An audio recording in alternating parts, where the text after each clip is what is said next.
സെമിത്തേരിയിൽ നിന്ന് പിരിഞ്ഞപ്പോൾ പറഞ്ഞിരുന്ന പ്രകാരം നിശ്ചയിച്ച ദിവസം ഡോക്ടറും ആർതറും കിൻസിയും പ്രൊഫസറുടെ വീട്ടിൽ സമ്മേളിച്ചു. ജോനാഥൻ ഹാർക്കർക്കുണ്ടായ സകല അനുഭവങ്ങളെക്കുറിച്ചും മീന ഹാർക്കർ വിശദമായി തന്നെ രേഖപ്പെടുത്തിയിരുന്നു. വരാൻ പോകുന്ന ഏറ്റവും അപകടകരവും അതിസാഹസികതയും നിറഞ്ഞ മുഹൂർത്തങ്ങൾക്കുള്ള തയ്യാറെടുപ്പുകൾ അവർ നടത്തിക്കഴിഞ്ഞിരുന്നു. ഇനി നാം ഏറ്റുമുട്ടേണ്ട ശത്രുവിനെക്കുറിച്ച് വിശദമായി നിങ്ങൾ മനസ്സിലാക്കിയിരിക്കുന്നത് നന്നായിരിക്കും, പ്രൊഫസർ വാൻ ഹെൽസിംഗ് പറഞ്ഞു തുടങ്ങി. ആ ഭീകര മനുഷ്യരൂപത്തെക്കുറിച്ചുള്ള ചരിത്രവും നിങ്ങൾ അറിഞ്ഞിരിക്കണം. എന്നിട്ട് വേണം നമുക്ക് എങ്ങനെ പ്രവർത്തനം ആരംഭിക്കണമെന്നതിനെക്കുറിച്ച് ചർച്ച ചെയ്യേണ്ടതും തീരുമാനിക്കേണ്ടതും. എല്ലാവരുടെയും കണ്ണുകൾ പ്രൊഫസറെ തന്നെ ശ്രദ്ധിക്കുകയായിരുന്നു. അദ്ദേഹം പറയുന്നതെന്തും അതിൻ്റേതായ അർത്ഥത്തിൽ ഉൾക്കൊള്ളാൻ അവർ തയ്യാറായിരുന്നു. നാം കേട്ടിട്ടുള്ള പോലെ രക്തരക്ഷസുകൾ എന്നൊരു വർഗമുണ്ട്. സ്വബോധമുള്ളവരായ മനുഷ്യർക്ക് വിശ്വസിക്കാനും മനസ്സിലാക്കാനും മാത്രം മതിയാകുന്ന പല രേഖകളുമുണ്ട്. രക്തരക്ഷസുകളുടെ ഒരു ദംശനം കൊണ്ട് മാത്രം ആരും മരണപ്പെടില്ല, എന്നാൽ അതിന് കൂടുതൽ കരുത്ത് ലഭിക്കും. അങ്ങനെ കരുത്തനായി തീരുന്ന രക്തരക്ഷസിന് കൂടുതൽ ദുഷ്ടത പ്രവർത്തിക്കാനുള്ള കഴിവ് ലഭിക്കുന്നു. നമ്മുടെ പ്രശ്നമായി തീർന്നിരിക്കുന്ന ഈ രക്ഷസ് യഥാർത്ഥത്തിൽ 20 മനുഷ്യരുടെ ബലമുള്ളവനാണ്. മനുഷ്യരാശിയേക്കാൾ 10 മടങ്ങ് തന്ത്രങ്ങളും വശങ്ങളും കരസ്ഥമാക്കിയ ഇവൻ ആ കൗശലം തലമുറകളായി ആർജിച്ചു വന്നിട്ടുള്ളതാണ്. അവനിൽ പ്രേതസിദ്ധികളുമുണ്ട്. അവൻ്റെ സമീപമെത്തുന്ന എല്ലാ പ്രേതരൂപികളെയും തൻ്റെ ചൊൽപ്പടിക്ക് നിർത്താനുള്ള കഴിവ് അവനുണ്ട്. പ്രൊഫസറുടെ വിവരണം ഉൾക്കുളിരോടെയാണവർ കേട്ടിരുന്നത്. തങ്ങൾ കേൾക്കുന്നത് ഒരു യക്ഷിക്കഥയാണോ എന്ന് പോലും അവർ സംശയിക്കാതിരുന്നില്ല.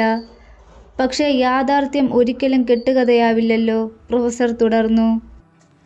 ചുരുക്കം ചില പരിതസ്ഥിതികളൊഴിച്ചാൽ അവന് ഇഷ്ടാനുസരണം എവിടെ എപ്പോൾ വേണമെങ്കിലും ഏത് വേഷവും സ്വീകരിക്കാൻ സാധിക്കും.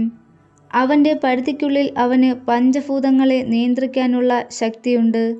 കൊടുങ്കാറ്റിനെയും മൂടൽമഞ്ഞിനെയും ഇടിമുഴക്കത്തെയും മാത്രമല്ല, നിസ്സാരങ്ങളും നികൃഷ്ടങ്ങളുമായ പല വസ്തുക്കളെയും തൻ്റെ ചൊൽപ്പടിയിൽ കൊണ്ടുവന്ന് പ്രവർത്തിക്കുവാൻ അവന് കഴിവുണ്ട്. എലി, പാമ്പ്, മൂങ്ങ, വവ്വാൽ, കീടങ്ങൾ, കുറുക്കൻ, ചെന്നായ് തുടങ്ങിയവ അവൻ്റെ അടിമകളാണ്. അവന് തൻ്റെ ആകൃതി എത്രയും വലുതാക്കാനും ചെറുതാക്കാനും കഴിയും. ചിലപ്പോൾ മിന്നൽ പോലെ അപ്രത്യക്ഷനാകാനും മറ്റു ചിലപ്പോൾ ശൂന്യതയിൽ നിന്ന് പ്രത്യക്ഷപ്പെടാനും അവന് ശക്തിയുണ്ട്. അങ്ങനെയുള്ള അവനെ നശിപ്പിക്കാനുള്ള നമ്മുടെ പ്രവർത്തനം എവിടെയാണ് ആരംഭിക്കേണ്ടത്? ഡോക്ടർ സെൻവാർഡ് ചോദിച്ചു. അവനെ കണ്ടെത്തുന്നിടത്തു മുതൽ നമുക്ക് ആരംഭിക്കാം. പക്ഷേ അവനെ എവിടെ വെച്ച് കണ്ടെത്തുമെന്നാണ് നമുക്ക് ആലോചിക്കേണ്ടത്. നാം ഏറ്റെടുത്തിരിക്കുന്ന ജോലി ഏറ്റവും ഭയങ്കരമായ ഒന്നാണ്. ഏതു ധീരപരാക്രമിയെയും കിടിലം കൊള്ളിക്കുന്ന വിധത്തിലുള്ള പ്രത്യാഘാതങ്ങൾ ഇതിനിടയിലുണ്ടായെന്ന് വരാം. നമ്മുടെ പ്രവർത്തനത്തിന് നേരിയ ഒരു നോട്ടപ്പിശക് സംഭവിച്ചാൽ നിശ്ചയമായും അവൻ ജയിക്കും. ജീവൻ അത്ര വലിയ കാര്യമുള്ളതല്ല. ഇവിടെ അതല്ല പ്രശ്നം. നാം ഇവിടെ പരാജയപ്പെടുകയെന്ന് വെച്ചാൽ അവനെപ്പോലെ നമ്മളും ആയിത്തീരുമെന്നതാണ് സത്യം. അങ്ങനെയെങ്ങാനും സംഭവിച്ചാൽ ഹൃദയമോ മനസാക്ഷിയോ ഇല്ലാതെ നാം സ്നേഹിക്കുന്ന മനുഷ്യ ശരീരങ്ങളെപ്പോലും രക്തപാനത്തിന് ഉപയോഗിക്കേണ്ടി വരും നമുക്ക്. രാത്രിയുടെ കരാളതയിൽ ഭീതിയുടെയും ഘോരതയുടെയും പ്രതിരൂപങ്ങളായി അലയേണ്ട ഗതികേടിലാവും നാം എത്തിച്ചേരുക. പ്രൊഫസർ സംസാരം തുടരവേ ജോനാഥൻ ഹാർക്കർ സെൻവാർഡിൻ്റെ കരം ഗ്രഹിച്ചു. പിന്നെ പ്രൊഫസറോട് അയാൾ പറഞ്ഞു, താങ്കൾ ഉദ്ദേശിക്കുന്ന സംരംഭത്തിന് എന്നെ കൂടി കൂട്ടിക്കൊള്ളുക. കിൻസെയും ആ വാക്കുകൾ ആവർത്തിച്ചു. പ്രൊഫസർ എണീറ്റ് തൻ്റെ സ്വർണ്ണ കുരിശുരൂപം മേശയുടെ നടുക്ക് വെച്ച ശേഷം തൻ്റെ ഇരു കരങ്ങളും ഇരുഭാഗത്തേക്ക് നീട്ടി ഡോക്ടർ അദ്ദേഹത്തിൻ്റെ ഇടത് കൈയും കിൻസെ വലത് കൈയും പിടിച്ചു. അതൊരു പ്രതിജ്ഞയുടെ നിമിഷങ്ങളായിരുന്നു. അപൂർവമായ ഒരാഹ്ലാദത്തിൻ്റെ അലകൾ പ്രൊഫസറുടെ മുഖത്ത് വിരിയുന്നത് ഡോക്ടർ സെൻവാർഡ് കണ്ടു. ഡ്രാക്കുളയ്ക്കെതിരായുള്ള വേട്ട തുടങ്ങുന്നതിൻ്റെ ആദ്യത്തെ ശപഥം അവിടെ നടന്നു. നാം ഉദ്ദേശിക്കും പോലെ തീരെ നിസ്സാരനല്ല നമുക്ക് എതിരിടേണ്ട ഡ്രാക്കുള, പ്രൊഫസർ വീണ്ടും പറഞ്ഞു തുടങ്ങി. അവൻ്റെ ശക്തിയെക്കുറിച്ച് നാം കുറേയൊക്കെ മനസ്സിലാക്കിയിരിക്കുന്നത് നന്ന്. കാലത്തിൻ്റെ ഗതിയിൽ മരിക്കാതെ അനശ്വരനായി ജീവിക്കുന്നവനാണ് ആ പിശാച്. ജീവിച്ചിരിക്കുന്നവരുടെ രക്തപാനത്തിൽ ശക്തനും അനിഷേധ്യനുമായി അവൻ തഴച്ചു വളരുന്നു. രക്തപാനം കൂടുന്തോറും അവൻ്റെ യുവത്വവും ഏറുമെന്ന് സാരം. രക്തത്തിൻ്റെ ഏറ്റമനുസരിച്ച് അവൻ്റെ അസാധാരണ കഴിവുകളും ശക്തിയായി വളരുന്നു. എന്നാൽ അവന് ആഹാരമില്ലാതെ ജീവിക്കുക സാധ്യം തന്നെ. നമ്മുടെ സുഹൃത്ത് ജോനാഥൻ അവൻ്റെ കൂടെ ആഴ്ചകൾ തന്നെ താമസിച്ചിട്ടും ഒരിക്കലെങ്കിലും അവൻ ആഹാരം കഴിക്കുന്നത് കാണുകയുണ്ടായില്ലല്ലോ. അതുപോലെ അവന് നിഴലുമില്ല. കണ്ണാടിയിൽ അവൻ്റെ പ്രതിരൂപം കാണാനാവില്ല. രാക്ഷസീയമായ കരുത്തിൻ്റെ ഉടമ കൂടിയാണ് ഡ്രാക്കുള പ്രഭു. ഒരു ചെന്നായയായി രൂപപ്പെടാനോ വവ്വാലായി മാറാനോ എത്ര എളുപ്പത്തിൽ അവന് കഴിയുമെന്നോ. ഒരു മൂടൽമഞ്ഞായി മാറാനും നിലാവത്ത് ഭൗതിക ധൂളിയായി തീരാനും അവന് കഴിയും. എത്ര ചെറുതായ ആകൃതി സ്വീകരിക്കാനും ആ പിശാചിനാവും. ഒരു മുടിനാരിടയില്ലാതെ വിടവുകളിലൂടെയും കടന്നു കയറാൻ അവന് കഴിയുമെന്നർത്ഥം. പ്രൊഫസർ പറയുന്നത് കേട്ടിരിക്കെ അവർക്ക് വല്ലാത്ത ഒരു തരം അസ്വസ്ഥത അനുഭവപ്പെടുന്നത് പോലെ തോന്നി. ഏതോ ഒരു തരം ഉൾക്കിടിലം വന്ന് പൊതിയുന്നത് പോലെ ഭീതിയുടെ പരിവേഷത്തോടെ ശരീരം നിറയെ കുളിരുകൾ പൊട്ടിവിടരുന്നു. പ്രൊഫസർ പിന്നെയും തൻ്റെ വിശദീകരണം തുടർന്നു. കൂരിരുട്ടിലും വ്യക്തമായി കാണാൻ കരുത്തുള്ളവനാണ് നമ്മുടെ പ്രഭു. പക്ഷേ ഇത്രയൊക്കെയാണെങ്കിലും ചില കാര്യങ്ങളെല്ലാം തീർത്തും ദുർബലനുമാണവൻ. വളരെ കരുത്തുറ്റവനാണ് അയാളെന്ന് പറയാമെങ്കിലും അവൻ സ്വതന്ത്രനല്ല. ആശിക്കുന്ന സ്ഥലത്തെങ്ങും പെട്ടെന്നങ്ങനെ കടന്നു കയറാൻ അയാൾക്കാവില്ല. ഒരിടത്തും ആദ്യമായി സ്വയമേ അവൻ കയറി ചെല്ലില്ല. ആരെങ്കിലും ഒരിക്കൽ ക്ഷണിച്ചു വരുത്തിയാൽ പിന്നീട് സ്വയമേ കടന്നു ചെല്ലുമെന്ന കാര്യം ശരിയാണ്. ഓരോ സൂര്യപ്രകാശാരംഭത്തിലും എല്ലാ രക്ഷസുകളെപ്പോലെ അവൻ്റെ കരുത്ത് തീരുന്നു. നട്ടുച്ചയ്ക്കോ സൂര്യോദയത്തിലോ അസ്തമന സമയത്തോ മാത്രമേ അവന് രൂപവ്യത്യാസം വരുത്താൻ കഴിവുള്ളൂ. പ്രൊഫസർ ഓരോരുത്തരുടെ മുഖങ്ങളിലും മാറി മാറി നോക്കി. ഒന്ന് നിർത്തിയിട്ട് അദ്ദേഹം പിന്നെയും തുടങ്ങി. ഞാനിപ്പോൾ അവനെക്കുറിച്ച് പറഞ്ഞതെല്ലാം മറ്റുള്ളവർ പറഞ്ഞു കേട്ടിട്ടുള്ള അറിവാണ്. നമ്മുടെ അനുഭവങ്ങളിൽ അതിന് വേണ്ടത്ര തെളിവുകൾ കിട്ടിയിട്ടുണ്ടെന്നിരിക്കെ നമുക്കത് വിശ്വസിക്കാനായേക്കും. അവനെ തികച്ചും ദുർബലനും നിർവീര്യനുമാക്കി തീർക്കുന്ന പല സംഗതികളുമുണ്ട്. പ്രത്യക്ഷത്തിൽ നമുക്കറിയാവുന്ന ഒന്നാണല്ലോ വെളുത്തുള്ളി. ഈ കുരിശുരൂപം പോലെയുള്ള പരിശുദ്ധമായ ഒരു വസ്തുവിന് നേരെ നിൽക്കാൻ അവൻ പ്രാപ്തനല്ല. അതുകൊണ്ട് തന്നെ നമുക്ക് വിശ്വസിക്കാം, നാം ഇവിടെ അവനെതിരായി പ്രതിജ്ഞ എടുക്കുന്നത് വെറുതെ ആവില്ലെന്ന്. നമ്മുടെ ഒത്തൊരുമിച്ചുള്ള ശക്തിക്ക് മുന്നിൽ അവൻ വെറും പുല്ല് മാത്രമാണ്. നമ്മുടെ തുടർന്നുള്ള പ്രവൃത്തികളിൽ നാം ശ്രദ്ധിക്കേണ്ട ചില സംഗതികൾ കൂടിയുണ്ട്. അതുകൂടി പറയാം. കാട്ടുറോസച്ചെടിയുടെ കമ്പുകൾ അവൻ്റെ ശവപ്പെട്ടിക്ക് മുകളിൽ വെച്ചാൽ പിന്നീടവന് ചലിക്കാനാവില്ല. വെഞ്ചരിച്ച് വിശുദ്ധമാക്കിയ വെടിയുണ്ട കൊണ്ടുള്ള വെടിയേറ്റാൽ ആ നിമിഷം അവൻ മുക്തനാവും. വെഞ്ചരിച്ച ഒരു കൊലക്കുറ്റി അവൻ്റെ മാറിൽ തറച്ചാലും അവൻ അതേ അനുഭവം തന്നെ. നാം ഈ മനുഷ്യപിശാചിൻ്റെ താവളം കണ്ടെത്തി കഴിയുമ്പോൾ നമുക്കവനെ അവൻ്റെ ശവപ്പെട്ടിയിൽ വെച്ച് തന്നെ ബന്ധിക്കാം. അവനെക്കുറിച്ച് നമുക്കറിയാവുന്ന കാര്യങ്ങൾ വെച്ച് നോക്കുമ്പോൾ ഏറ്റവും സൂത്രശാലിയായ ഒരു രക്തരക്ഷസാണ് അവനെന്ന് മനസ്സിലാക്കാം. ബൂഡാപെസറ്റ് സർവകലാശാലയിലെ എൻ്റെ ഒരു സുഹൃത്ത് മുഖാന്തിരം അവനെക്കുറിച്ച് കൂടുതൽ വിവരങ്ങൾ ശേഖരിക്കാൻ എനിക്ക് കഴിഞ്ഞിട്ടുണ്ട്. അതെന്താണ് പ്രൊഫസർ? അതീവ ജിജ്ഞാസയോടെ ഡോക്ടർ സെൻവാൻ ചോദിച്ചു. പ്രൊഫസർ പറഞ്ഞു, വോയ്വോസ് ഡ്രാക്കുള എന്ന പ്രഭു തന്നെയാണിവൻ. തുർക്കി രാജ്യത്തിൻ്റെ അതിർത്തിയിൽ വെച്ച് അവരുമായി പൊരുതിയ പ്രസിദ്ധനായ ആ പ്രഭു തന്നെയാണിത്. ജീവിച്ചിരിക്കുമ്പോൾ നിസ്സാര മനുഷ്യനായിരുന്നില്ല അയാൾ. ആ കാലത്തും പിന്നീട് നൂറ്റാണ്ടുകളോളം ഏറ്റവും സമർത്ഥനും കഠിനഹൃദയനുമായ കാമുകനും ധീരവീര പരാക്രമിയുമൊക്കെയായി വർണ്ണിക്കപ്പെട്ടിട്ടുള്ള ആളാണ് വോയ്വോസ് പ്രഭു. ആ കഴിവും കരുത്തും സാമർഥ്യവുമെല്ലാം അയാളോടൊപ്പം ശവകുടീരത്തിലെത്തിയിട്ടുണ്ട്. അവിടെ നിന്നും അത് നമുക്കെതിരായി തിരിഞ്ഞിരിക്കുകയാണ്. പ്രൊഫസർ പറയുന്നത് കേൾക്കാൻ അവർ കാത് കൂർപ്പിച്ചിരുന്നു. ഡ്രാക്കുള പ്രഭുവിൻ്റെ വംശം എത്രയും യോഗ്യതയുള്ളതും മാന്യവും ആരാലും പ്രകീർത്തിക്കപ്പെട്ടിരുന്നതുമാണ്. അവിടെയും ഇവിടെയുമൊക്കെ ആയി ഓരോ പിന്തുടർച്ചക്കാരായ പ്രഭുക്കന്മാർ ചെകുത്താൻ്റെ സിദ്ധികൾ നേടാനായി പ്രവർത്തിച്ചിരുന്നുവെന്നും അവർക്ക് മന്ത്രസിദ്ധികളും അത്യത്ഭുതകരങ്ങളായ കഴിവുകളും ഉണ്ടായിരുന്നുവെന്നും ഡ്രാക്കുള പ്രഭുക്കളുടെ വംശചരിത്രം വ്യക്തമാക്കുന്നു. അവർ അന്ന് ഹെർമൻസ്റ്റാഡ് നദിക്കുമപ്പുറത്തുള്ള മലകളിൽ ചെന്ന് ചെകുത്താൻ്റെ സിദ്ധികൾക്കായി സാത്താൻ സേവ ചെയ്തുവെന്നും പറയപ്പെടുന്നു. പഴയ രേഖകളിൽ ദുർമന്ത്രവാദി, ചെകുത്താൻ, നരകപിശാച് എന്നും മറ്റും ഇക്കൂട്ടരെ കുറിച്ച് വിശേഷിച്ചിരുന്നു. പഴമയുടെ ഏടുകളിൽ രക്തപാനിയായ പിശാച്, ചോര കുടിക്കുന്ന കടവാതിൽ എന്നും മറ്റും ഡ്രാക്കുള പ്രഭുവിനെ വർണ്ണിച്ചിരിക്കുന്നു. പുരുഷന്മാരുടെയും സ്ത്രീകളുടെയും ഭൗതിക അവശിഷ്ടങ്ങൾ അടങ്ങുന്ന മണ്ണിൽ മാത്രമേ ഈ ഘോര പിശാചിന് ജീവിതം തുടരാനാകൂ. പ്രൊഫസർ അങ്ങനെ സംസാരിച്ചു കൊണ്ടിരിക്കുന്നതിനിടയിൽ മിസ്റ്റർ മോറിസ് ജനലിലേക്കു തന്നെ ഉറ്റുനോക്കിക്കൊണ്ടിരിക്കുകയും നിശബ്ദനായി തിടുക്കത്തിൽ ആ മുറി വിട്ട് പുറത്തേക്ക് പോകുകയും ചെയ്തു. പ്രത്യേകിച്ചത് ശ്രദ്ധിക്കാതിരുന്ന പ്രൊഫസർ തൻ്റെ സംഭാഷണം തുടർന്നു. നമുക്ക് ചെയ്യേണ്ടതെന്തെന്നാണ് ഇപ്പോൾ തീരുമാനിക്കേണ്ടത്.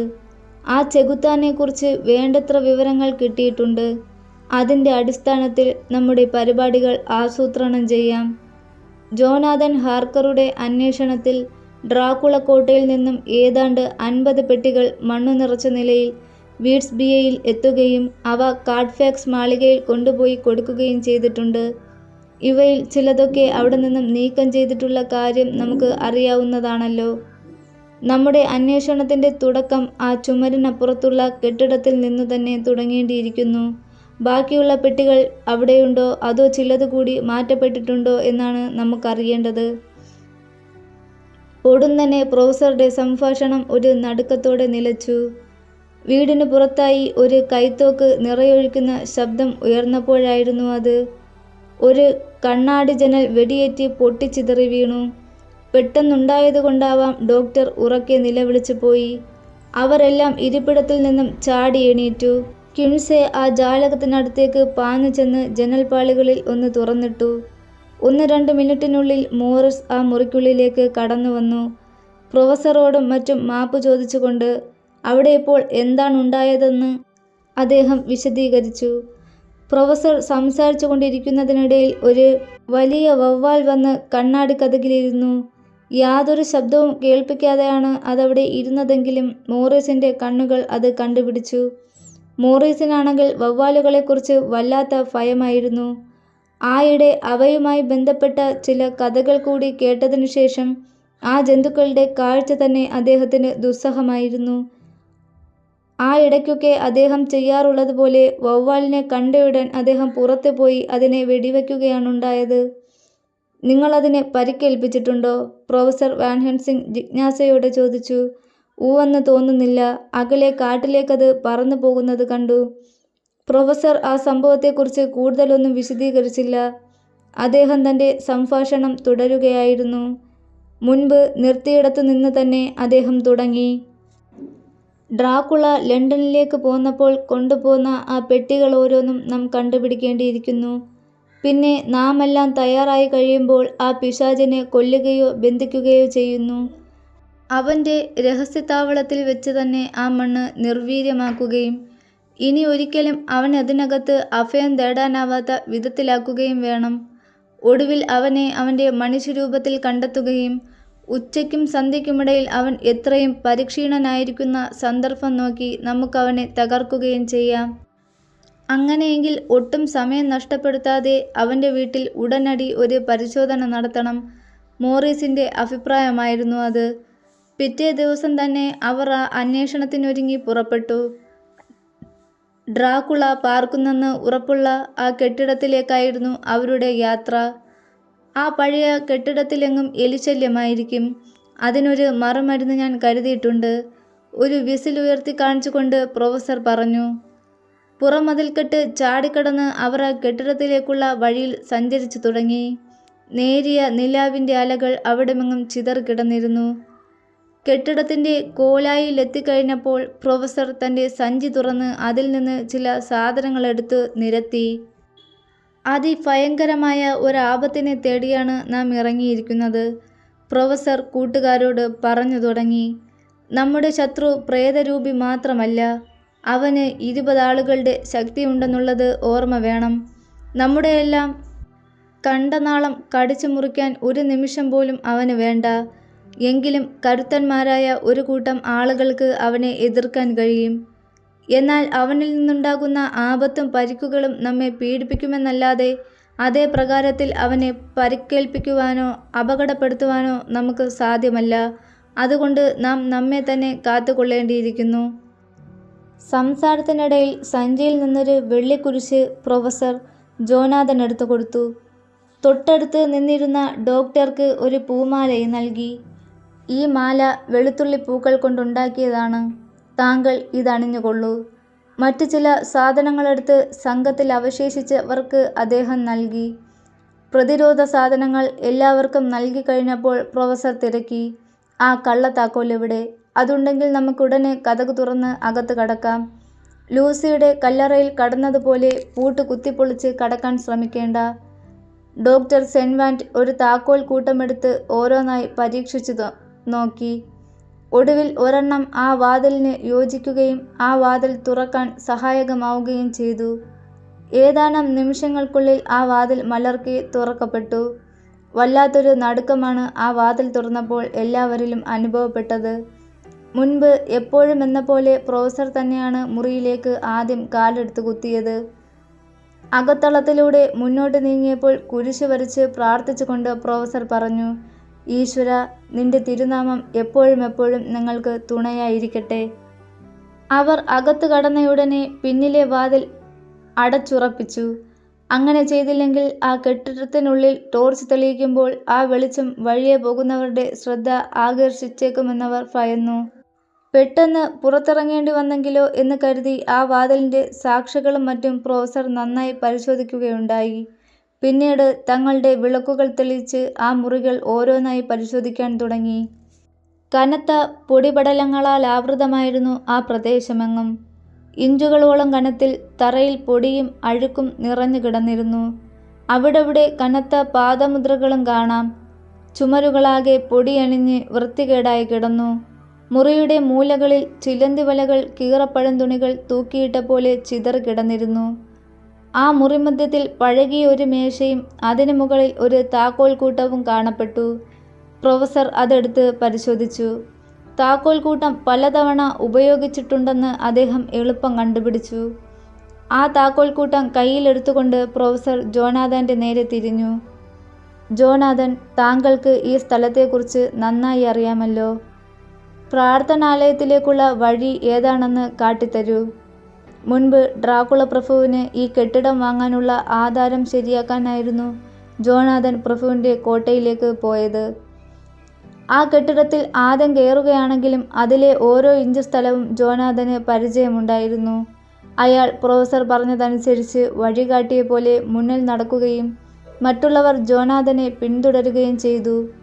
പല വളവുകളും തിരിവുകളും പിന്നിട്ട് അവർ ഒടുവിൽ ഓക്കുമരം കൊണ്ടുണ്ടാക്കി ഇരുമ്പ് പെട്ടകളടിച്ച ഒരു കമാന വാതിൽക്കൽ എത്തിച്ചേർന്നു. ഇത് തന്നെയാണോ സ്ഥലം? ഏറെ സന്തോഷത്തോടെ ജോനാഥൻ പെട്ടെന്ന് പറഞ്ഞു. കുറച്ച് ബുദ്ധിമുട്ടിയാണെങ്കിലും ആ താക്കോൽ കൂട്ടത്തിൽ നിന്നൊരെണ്ണം കണ്ടുപിടിച്ചെടുത്ത് പ്രൊഫസർ ആ വാതിൽ തുറന്നു. തുറന്ന വാതിലിനുള്ളിൽ നിന്ന് പുറത്തേക്ക് വമിച്ച ദുർഗന്ധത്തിൻ്റെ തീക്ഷ്ണതയേറ്റപ്പോൾ മുറിക്കുള്ളിൽ ഏതെങ്കിലും അസാധാരണമായൊരു കാഴ്ച കാണാനിടയുണ്ടായേക്കുമെന്നവർ വിശ്വസിച്ചു. അത്രയും ദുർഗന്ധപൂരിതവും അസഹ്യവുമായ ആ ഗന്ധം എങ്ങനെ അതിനുള്ളിൽ വന്നുവെന്നവർ ആലോചിച്ചു. ജോനാഥൻ ഒഴിച്ച് മറ്റാരും പ്രഭുവിനെ നേരിട്ട് കണ്ടിട്ടുള്ളവരല്ല. സാധാരണ ഒരു ചുറ്റുപാടിലായിരുന്നെങ്കിൽ ഇത്തരം ഒരു ദുർഗന്ധം ശ്വസിക്കേണ്ടി വരുമ്പോൾ തന്നെ സകല പരിപാടികളും അവസാനിപ്പിച്ച് ആരായാലും മടങ്ങിപ്പോകുമായിരുന്നു. എത്രയും നല്ലതും പരിശുദ്ധവുമായ ലക്ഷ്യപ്രാപ്തിക്ക് വേണ്ടിയുള്ള ഒരു നിസ്വാർത്ഥ പ്രവൃത്തിയാണവർക്ക് ചെയ്യേണ്ടതെന്ന ചിന്ത മാത്രമാണ് ആ ദുസ്സഹാനുഭവത്തെ അതിജീവിക്കാനുള്ള കരുത്തവർക്കുണ്ടാക്കി കൊടുത്തത്. ആദ്യമൊരു ഞെട്ടലാണ് ഉണ്ടായതെങ്കിലും അതത്രയും അവഗണിച്ച് അവർ ആ മുറിക്കുള്ളിലേക്ക് കയറി. ആ മുറി സൂക്ഷ്മ പരിശോധന തുടങ്ങും മുൻപ് പ്രൊഫസർ ഓർമ്മിപ്പിച്ചു. എത്ര പെട്ടികൾ ഇനി ബാക്കിയുണ്ടെന്ന് ആദ്യം കണ്ടുപിടിക്കണം. പിന്നീട് ഓരോ മുക്കും മൂലയും പരിശോധിച്ച് ബാക്കിയുള്ള പെട്ടികൾക്ക് എന്തു സംഭവിച്ചുവെന്ന് നോക്കണം. അവിടെയുള്ള പെട്ടികളുടെ എണ്ണം ഒറ്റ നോട്ടത്തിൽ മനസ്സിലാകുമായിരുന്നു. അവ 29 എണ്ണമായിരുന്നു. കൂടെ ഉണ്ടായിരുന്ന ഗോഡാൻമിങ് പ്രഭു എന്തിനോ പൊടുന്നനെ ഇരുളടഞ്ഞ മാർഗത്തിലൂടെ അടഞ്ഞുകിടന്ന കവാടത്തിലേക്ക് നോക്കുന്നത് കണ്ടപ്പോൾ ജോനാഥന്റെ ഇടനെഞ്ചിലൂടെ ഒരു ഇടുത്തി മിന്നിമാഞ്ഞു. നിമിഷമാത്രയിൽ എന്തോ ഒരു ഭീതിയുടെ പ്രഭാവലയം അയാളെ പൊതിഞ്ഞു. അടുത്ത ക്ഷണം ആ ഭീതി ഉത്കടമായി വർദ്ധിക്കുക തന്നെ ചെയ്തു ജോനാഥനിൽ. അയാളുടെ ഹൃദയം നിശ്ചലമാകുന്നുവോ എന്നൊരു തോന്നൽ. ആ ഇരുൾമുറിയിൽ എവിടെയോ ഡ്രാക്കുള പ്രഭുവിൻ്റെ ഘോരവദനത്തിൻ്റെ ഭീകരതയും കത്തി ജ്വലിച്ചു നിൽക്കുന്ന കണ്ണുകളും നീണ്ടു വളഞ്ഞ മൂക്കും രക്തം കിനിയുന്ന ചുണ്ടുകളും തങ്ങളെ ശ്രദ്ധിക്കുന്നു എന്നൊരു തോന്നൽ. അതൊരു നിമിഷ നേരത്തേക്കേ നിന്നുള്ളൂ. ഗോഡാൻമിങ് പ്രഭു എന്തിനെയെങ്കിലും കണ്ടതായി പറയുമോ എന്ന് ജോനാഥൻ ശങ്കിച്ചു. ഏതോ ഒരു നിഴൽ പോലെ തോന്നിയെന്നല്ലാതെ മറ്റൊന്നും അദ്ദേഹം പറയുകയുണ്ടായില്ല. ഹാർക്കർ ഒരു ദീർഘനിശ്വാസം മുതിർത്തു. കയ്യിലിരുന്ന വിളക്ക് ആ ഭാഗത്തേക്ക് അടുപ്പിച്ച് ജോനാഥൻ ഇടനാഴിയിലേക്ക് നോക്കി. അവിടെ എന്തെങ്കിലും ഉള്ള ലക്ഷണമൊന്നും കാണപ്പെട്ടില്ല. ആ ഭയങ്കര പിശാചിൻ്റെ നിഴലാണവിടെ കണ്ടതെങ്കിൽ അവന് ഒളിക്കാനുള്ള എന്തെങ്കിലും ദ്വാരങ്ങളോ മൂലകളോ പഴുതുകളോ ഉള്ളതായി കണ്ടില്ല. ചില നിമിഷങ്ങൾ കടന്നുപോയി. ഒരു മൂലയിൽ പരിശോധിച്ചു കൊണ്ടിരുന്ന മോറിസ് പെട്ടെന്ന് വല്ലാത്തൊരലർച്ചയോടെ ഞെട്ടി പിന്മാറുന്നത് അവർ കണ്ടു. ആശങ്കയുണ്ടാക്കുന്ന സംഭവമായിരുന്നതിനാൽ അയാളുടെ ചലനങ്ങൾ അവർ സൂക്ഷിച്ച് വീക്ഷിച്ചു. നക്ഷത്രങ്ങളെപ്പോലെ ജ്വലിക്കുന്ന ഒരു വെളിച്ചം ആ ഭാഗത്ത് മിന്നിത്തിളങ്ങുന്നത് അവരുടെ ദൃഷ്ടിയിൽപ്പെട്ടു. ഭയചകിതമാകുന്ന ദൃശ്യം തന്നെ. പൊടുന്നനെ അവിടെയെല്ലാം കറുത്തു തടിച്ച പെരുച്ചാഴികൾ പ്രത്യക്ഷപ്പെടാൻ തുടങ്ങി. അവ ഒരുതരം ഭീകര ശബ്ദം പുറപ്പെടുവിച്ചു കൊണ്ടിരുന്നു. 1-2 നിമിഷം ഏവരെയും സ്തബ്ധരാക്കുന്ന സംഭവമായിരുന്നു അതെങ്കിലും പെട്ടെന്ന് ഗോഡാൻമിങ് പ്രഭു ആ വാതിലിനരികിലേക്ക് പാഞ്ഞു ചെല്ലുകയും അതിൻ്റെ കതകുകൾ തുറന്ന് തൻ്റെ കയ്യിലിരുന്ന വിസിൽ ചെവി തുളയ്ക്കുന്ന ശബ്ദത്തിൽ എടുത്തൂതുകയും ചെയ്തു. അതിൻ്റെ ഫലമെന്നോണം ഡോക്ടർ സെൻവാൻഡിൻ്റെ വീട്ടിൽ നിന്ന് കുതിച്ചു പാഞ്ഞു വരുന്ന നായ്ക്കളുടെ ഉച്ചത്തിലുള്ള ശബ്ദങ്ങളുയർന്നു. ഒരു ഞൊടിയുടെ നേരം കൊണ്ട് 3 ഭീകരന്മാരായ വേട്ടപ്പട്ടികൾ 3 ഭാഗങ്ങളിലായി വന്നു നിന്നു. അറിയാതെ തന്നെ അവരുടെ കാലുകൾ ആ വാതിൽക്കലേക്ക് നീങ്ങി. നിമിഷ നേരം കൊണ്ട് എലികളുടെ എണ്ണം കണക്കറ്റ് വർദ്ധിച്ചിരുന്നു. അവയെല്ലാം ആ മുറിയിലേക്ക് ഒന്നിച്ചിരമ്പി കയറുന്നതായി കാണപ്പെട്ടു. അവയുടെ തിളങ്ങുന്ന വലിയ കണ്ണുകളിൽ പേടിപ്പെടുത്തുന്ന ഒരു ഭാവമുണ്ടായിരുന്നു. പുറത്ത് നായകൾ നിർത്താതെ കുരയ്ക്കുകയും ഓലയിടുകയും ചെയ്തു. അവ ആവേശത്തോടെ മുന്നോട്ട് കുതിച്ചെത്തിയെങ്കിലും വാതിൽക്കലെത്തിയ ക്ഷണത്തിൽ പെട്ടെന്ന് ഒരു ഞെട്ടലോടെ നിൽക്കുകയും ഒരേ സമയം അവയുടെ മൂക്കുകളുയർത്തി മണം പിടിച്ച് പരിതാപകരമായ നിലയിൽ മോങ്ങിത്തുടങ്ങുകയും ചെയ്തു. ആ സമയം കൊണ്ട് എലികളുടെ എണ്ണം ആയിരക്കണക്കിന് വർദ്ധിച്ചിരുന്നു. പെട്ടെന്ന് ഗോഡാമിൻ പ്രഭു ആ നായ്ക്കളിൽ ഒന്നിനെ എടുത്തുകൊണ്ടുവന്ന് ആ മുറിക്കുള്ളിലേക്ക് വിട്ടു. അടുത്ത നിമിഷം അവൻ വീറോടെ ആ എലികളുടെ മേൽ ചാടി വീണു. മറ്റ് 2 നായ്ക്കളെയും ഗോഡാമിൻ തന്നെ മുറിക്കുള്ളിൽ കൊണ്ടുവരികയും അവയും ആ എലികളുടെ നേരെ ആക്രമണം ആരംഭിക്കുകയും ചെയ്തു. ഒട്ടുനേരം കൊണ്ട് തന്നെ നല്ലൊരു ഭാഗം എലികളെ കൊല്ലാനും ബാക്കിയുള്ളവയെ വിരട്ടി ഓടിക്കാനും ആ നായ്ക്കൾക്ക് കഴിഞ്ഞു. എല്ലാം കഴിഞ്ഞപ്പോൾ അവർക്കെല്ലാം ഒരു പുതിയ ഉന്മേഷം വീണ്ടു കിട്ടിയതുപോലെ തോന്നി. അന്നത്തെ അന്വേഷണം ഏതായാലും അവസാനിപ്പിക്കാനും ബാക്കി അടുത്ത ദിവസത്തേക്കാക്കാനും അവർ തീരുമാനിച്ചു. നല്ല മനസ്സമാധാനത്തോടെ പിന്തിരിഞ്ഞു നടന്നപ്പോൾ വേനൽക്കാലത്ത് നല്ലൊരു എലിവേട്ട നടത്തിയ ചാരിതാർത്ഥ്യം അവരുടെ മനസ്സുകളിൽ തങ്ങി നിന്നു. ആദ്യത്തെ സംരംഭത്തിൽ നാം തന്നെ വിജയം നേടിയിരിക്കുന്നു, മടങ്ങിപ്പോകുമ്പോൾ പ്രൊഫസർ പറഞ്ഞു. അദ്ദേഹത്തിൻ്റെ മുഖത്ത് ആഹ്ലാദത്തിൻ്റെ പുഞ്ചിരി ഉണ്ടായിരുന്നു അപ്പോൾ. എങ്കിലും കാണാതിരിക്കുന്ന 21 പെട്ടികളെക്കുറിച്ചുള്ള ഓർമ്മ അവരെ അലോസരപ്പെടുത്തിയിരുന്നു. അവയെക്കുറിച്ച് എന്തെങ്കിലും വിവരം ലഭിച്ചിരുന്നെങ്കിൽ തങ്ങളുടെ ക്ലേശത്തെ അതെത്രമാത്രം ലഘൂകരിച്ചനെ എന്നവർ ഓർത്തു. പ്രൊഫസറുടെ ചികിത്സയിൽ കഴിഞ്ഞുവന്ന റെൻഫീൽഡ് എന്നൊരു മാനസിക രോഗിയിൽ നിന്നും അപ്രതീക്ഷിതമായി കിട്ടിയ ചില വിവരങ്ങൾ ഡ്രാക്കുള പ്രഭു ആ കെട്ടിടത്തിൽ നിന്നും അപ്രത്യക്ഷമായില്ലെന്നതിന് അവർക്ക് തെളിവ് നൽകി. അത് കേട്ടയുടനെ പ്രൊഫസർ വാൻ ഹെൽസിംഗ് എന്തോ ആന്തരിക പ്രചോദനം കൊണ്ടെന്ന പോലെ ഇരുന്നിടത്തു നിന്നെണീറ്റു. ഏറ്റവും ഭയങ്കരമായത് നമുക്കിപ്പോൾ വ്യക്തമായിരിക്കുന്നു. അവൻ ഇവിടെ തന്നെയുണ്ട്. അവൻ്റെ ഉദ്ദേശത്തെക്കുറിച്ച് നമുക്കറിയാമല്ലോ. സമയം ഒട്ടും വൈകിയിട്ടില്ല. നമുക്ക് കഴിഞ്ഞ രാത്രിയിലെ പോലെ തന്നെ ആയുധങ്ങളുമായി പുറപ്പെടാം. ഒരു നിമിഷം പോലും നമുക്ക് വൈകിക്കാനില്ല. അവരുടെ ഭയം അതിൻ്റെ ഉച്ചകോടിയിലെത്തിയ നിമിഷങ്ങളായിരുന്നു അത്. എങ്കിലും പ്രൊഫസറുടെ വാക്കുകൾ ആഹ്ലാദകരമായ ആവേശമായിരുന്നു അവർക്ക് നൽകിയത്. പിന്നെ അവർ ഒട്ടും വൈകിയില്ല. ഡ്രാക്കുള പ്രഭുവിൻ്റെ താവളത്തിൽ കഴിഞ്ഞ രാത്രി കടന്നു ചെന്ന തയ്യാറെടുപ്പോടെ അവർ പ്രൊഫസറുടെ അരികിലേക്ക് ചെന്നു. അദ്ദേഹം ഒരിക്കൽ കൂടി അവർക്ക് മുന്നറിയിപ്പ് നൽകി. എല്ലാവരും കരുതിയിരിക്കണം. നാം ഏറ്റുമുട്ടാൻ പോകുന്നത് സാധാരണ ഒരു ശത്രുവിനോടല്ലെന്ന് എപ്പോഴും ഓർമ്മയുണ്ടാകണം. സഹായിയായ ജോനാഥൻ ഹാർക്കറെ കൂടെ വിളിക്കാൻ പ്രൊഫസർ നിർദ്ദേശിച്ചതനുസരിച്ചാണ് അവർ അദ്ദേഹം കിടന്നുറങ്ങുന്ന മുറിക്കരികിലേക്ക് ചെന്നത്. ഉറങ്ങിക്കിടക്കുന്നവരെ വിളിച്ച് ബുദ്ധിമുട്ടിക്കേണ്ടതില്ലെന്ന് ക്വിൻസയുടെ അഭിപ്രായത്തോട് പ്രൊഫസർ യോജിച്ചില്ല. അടഞ്ഞുകിടന്ന ആ വാതിൽ അനേക തവണ മുട്ടിയിട്ടും തുറക്കാഞ്ഞപ്പോൾ പ്രൊഫസർക്ക് ഉത്കണ്ഠ തോന്നി. ജോനാഥൻ ഉറങ്ങിപ്പോയെങ്കിൽ തന്നെ മീന ഹാർക്കറെങ്കിലും കതക് തുറക്കേണ്ടതല്ലേ? വാതിൽപ്പടിയിൽ പിടിച്ച് തിരിച്ചു തുറക്കാൻ നോക്കിയെങ്കിലും അതിനും അവർക്ക് കഴിഞ്ഞില്ല. അവരുടെ കണ്ണുകൾ സംശയഭാവത്തിൽ പരസ്പരം തഴുകി. എല്ലാ കണ്ണുകളും ഒരേ തീരുമാനം സ്വീകരിക്കുകയും ചെയ്തു. പിന്നെ അവരെല്ലാവരും ഒത്തൊരുമിച്ച് ആ വാതിൽപ്പാളിയിൽ ആഞ്ഞു തള്ളി. വല്ലാത്ത ശബ്ദത്തോടെ ആ വാതിൽ പൊളിഞ്ഞു വീണു. ആരോ എടുത്തെറിഞ്ഞാലെന്നോണം അവർ ആ മുറിയുടെ മധ്യഭാഗത്തോളം ചെന്ന് വീണു. വീണിടത്തു നിന്നും പ്രൊഫസർ എണീക്കുന്നത് ശ്രദ്ധിക്കും മുൻപേ ഡോക്ടറുടെ കണ്ണുകൾ ആ ഘോര ദൃശ്യം കണ്ടു നടുങ്ങി. അതൊരു അമ്പരപ്പിക്കുന്ന ഞെട്ടലായി അദ്ദേഹത്തെ തളർത്തിക്കളഞ്ഞു. വെളിച്ചം ആ മുറിയിൽ വേണ്ടവിധം ഇല്ലായിരുന്നെങ്കിലും ചിതറി വീഴുന്ന നിലാവെളിച്ചത്തിൻ്റെ അലകൾ മഞ്ഞ കണ്ണാടിയിട്ട ജാലകത്തിലൂടെ നേർത്ത ഒരു മഞ്ഞ പുതപ്പായി ഒഴുകിക്കിടന്നിരുന്നു. മുറിയിലുള്ള കാഴ്ചകൾ ആ വെളിച്ചത്തിൽ എത്രയും വ്യക്തമായി കാണാം. ജാലകത്തിനടുത്തുള്ള കട്ടിലിൽ ജോനാഥൻ ഹാർക്കർ വിളറിയ മുഖത്തോടും ഭയന്നുന്തിയ മിഴികളോടും കൂടി ഏങ്ങി വലിച്ച് ഒരു മോഹാലസ്യത്തിലെന്നോണം കിടന്നിരുന്നു. കട്ടിലിൻ്റെ അറ്റത്തായി അതിൽ മുട്ടുകുത്തി കട്ടിൽപ്പടിയിൽ കൈകളൂന്നി പുറകോട്ട് വളഞ്ഞ് പുറത്തേക്ക് നോക്കിയ മട്ടിൽ കിടന്നിരുന്ന രൂപം മീന ഹാർക്കറുടേതായിരുന്നു. അവളുടെ സമീപത്ത് കറുത്ത വസ്ത്രങ്ങളാൽ ആകെ പൊതിഞ്ഞ നീണ്ടു മെലിഞ്ഞ ഒരു മനുഷ്യരൂപം നിന്നിരുന്നു. ആ രൂപത്തിൻ്റെ നിഴൽ കണ്ണിൽപ്പെട്ട മാത്രയിൽ തന്നെ അവർ അതിനെ തിരിച്ചറിഞ്ഞു. ഡ്രാക്കുള പ്രഭുവായിരുന്നു അത്.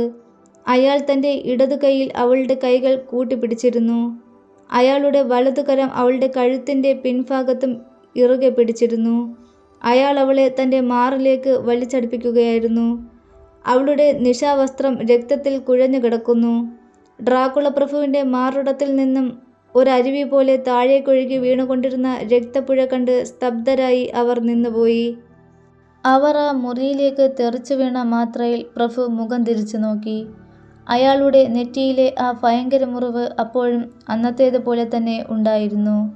അയാളുടെ കണ്ണുകളിൽ പൈശാചികമായ ഒരു ഭാവം തെളിഞ്ഞു വന്നു. ആ രക്തനയനങ്ങൾ ജ്വലിച്ചു നിന്നിരുന്നു. നീണ്ടുവെളുത്ത അവൻ്റെ നാസികാഗ്രം വിറഞ്ഞു തുള്ളുന്നതായി അവർക്ക് തോന്നി. രക്തം ഇറ്റിറ്റു വീഴുന്ന അധരങ്ങൾക്ക് പിന്നിൽ ഒരു വന്യമൃഗത്തിൻ്റെതെന്ന പോലെ ദംഷ്ട്രങ്ങൾ ഞെരിയുന്നത് കാണാമായിരുന്നു.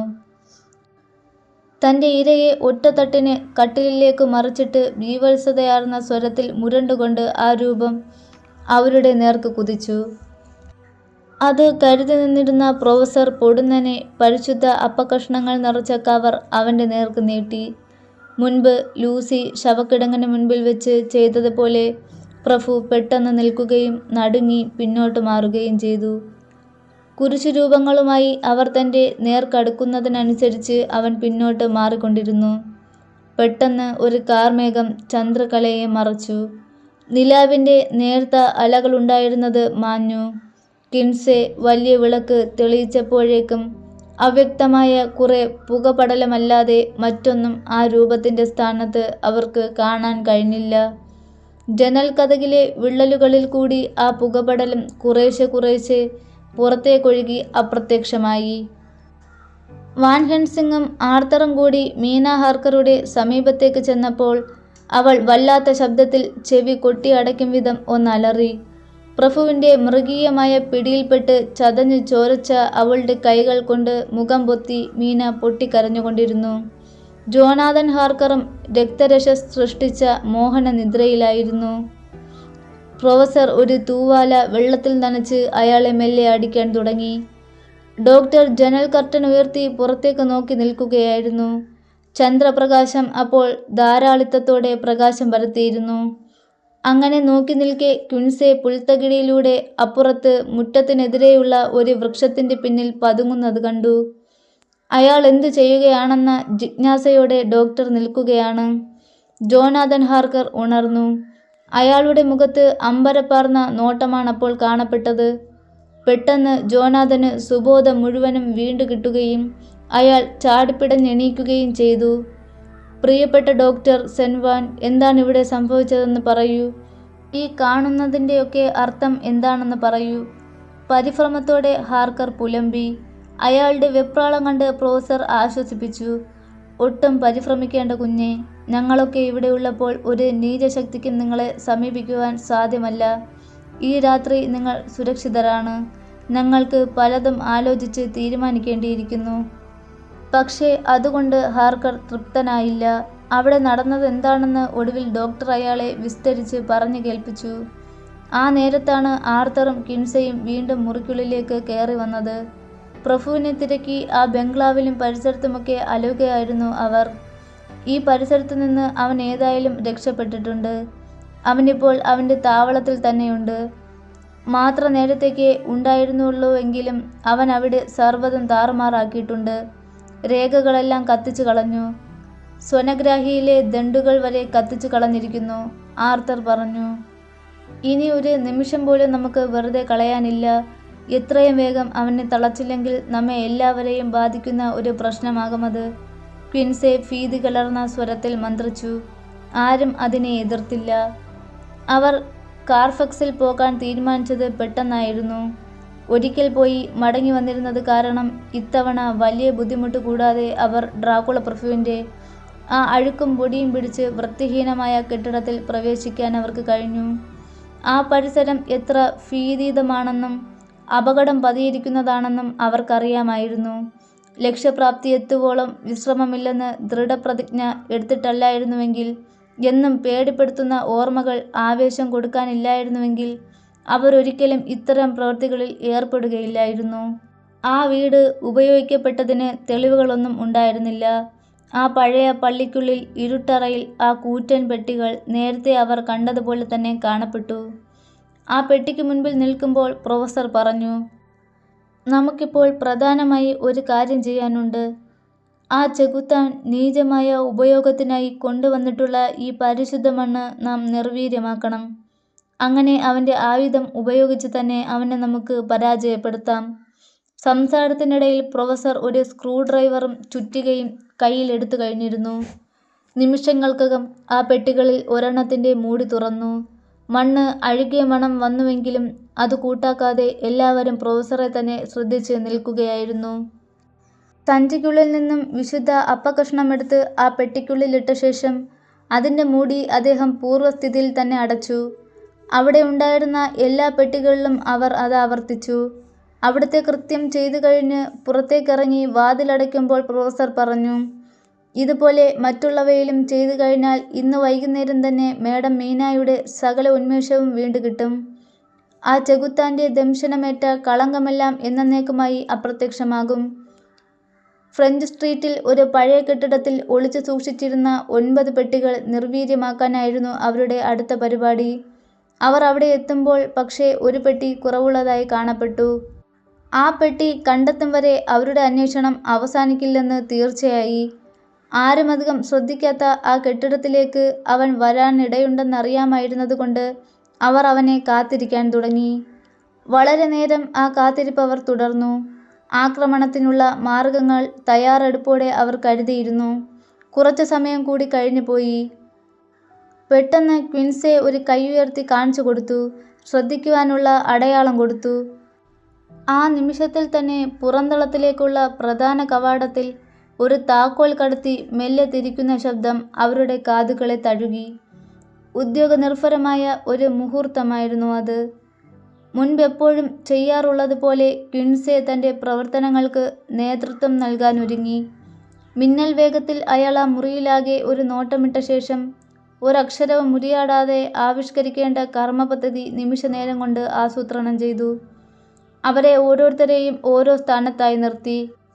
വാൻ ഹെൻസിങ്ങും ആർത്തറും വാതിലിന് പിന്നിൽ നിന്നു. അവൻ വാതിൽ തുറന്നാലുടൻ സൂക്ഷിക്കാൻ പ്രൊഫസറും വാതിൽ കടന്നാൽ അവൻ്റെ മുന്നോട്ടുള്ള ഗമനം തടയാൻ ജോനാഥനും ഗോഡാൻമിങ് പ്രഭുവും നിയോഗിക്കപ്പെട്ടു. ക്വിൻസയും ആർത്തറും പെട്ടെന്ന് ജനലിനടുത്തേക്ക് നീങ്ങാൻ തക്കവിധം ദൃഷ്ടിയിൽ പെടാത്ത വിധം മാറി നിലകൊണ്ടു. ഓരോ നിമിഷവും ഓരോ പേടി സ്വപ്നം പോലെ അസ്വസ്ഥതയോടെ ഇടഞ്ഞു നീങ്ങി. അകത്ത് കേൾക്കുന്ന കാലടിസ്വരം ഓരോ ഇടിമുഴക്കമായിട്ടാണ് അവർക്ക് തോന്നിയത്. പൊടുന്നനെ ഒറ്റ കുതിക്ക് ഡ്രാക്കുള പ്രഭു മുറിക്കുള്ളിലേക്ക് ചാടി വീണു. അയാളുടെ നേരെ ഒരു വിരൽ ചൂണ്ടുവാൻ പോലും ആർക്കും അവസരം കിട്ടിയില്ല. ഒരു കരിമ്പുലിയുടെ വേഗതയോടെ വന്നയാളുടെ ആഗമനം അറിയിക്കാനെന്നോണം എന്തോ ഒരു അമാനുഷിക ശക്തി ആ മുറിയിൽ നിറഞ്ഞു നിൽക്കുന്നതായി അവർക്ക് തോന്നി. ആദ്യമായി പ്രവർത്തിച്ചത് ആർത്തറായിരുന്നു. അയാൾ അതിദ്രുതം മുന്നോട്ട് കുതിച്ച് കതകിൻ്റെ മുൻപിൽ ചെന്ന് നിന്നു. പ്രഭു അവരെ കണ്ടപ്പോൾ ഒരു മുരൾച്ചയോടെ മുറുമി. ഘോരമായ ആ മുറുമുറുപ്പിനൊപ്പം അയാളുടെ വെളുത്തു കൂർത്ത ദംഷ്ട്രങ്ങൾ പുറത്ത് കാണപ്പെട്ടു.